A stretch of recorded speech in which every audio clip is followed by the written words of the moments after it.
हाँ दादा। हाँ वही हमारे राजा। राजा हम वही दादा।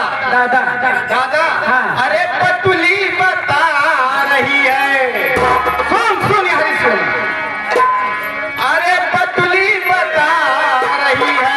अच्छा हमारे बात हमें तो दोहरा। हाँ अरे पतुली बता रही है। अरे माँ जी कहीं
अनिल मौर्य की तरफ से 100 रुपए का पुरस्कार है, फरमान है जब से सिपाही से पहले हवलदार हो।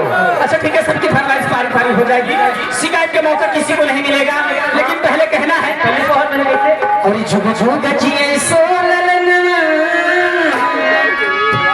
झुक झुक जिए सो ललना, भवनवा के भाग्य जगल हो, ललना लाल हुई है लला के दीपक मनवा मिया से लागल, ललना लाल हुई है।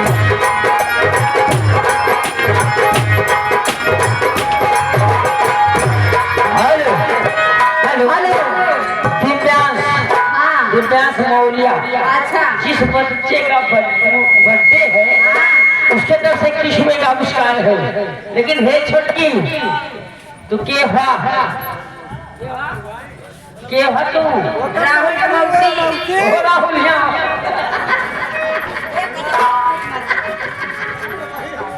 ठीक है, लीजिए फरमाइश है, लेकिन कहना है और ये हाली कहीं का पिया के दिन चलो इंजन चापता, हाली कहीं का पिया के दिन चलो इंजन चापता, हाली कहीं का पिया के दिन चलो इंजन चापता, नावा नावा तरही कर हालत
इसी बीच में हमारे बड़े भैया मनोज यादव कहिया के निवासी हैं, उनकी तरफ से ये 50 रुपए का पुरस्कार है, लेकिन मेरी तरफ भैया की फरमाइश है, कहना क्या है, हर दिन भरी चाहे जहाँ रही हो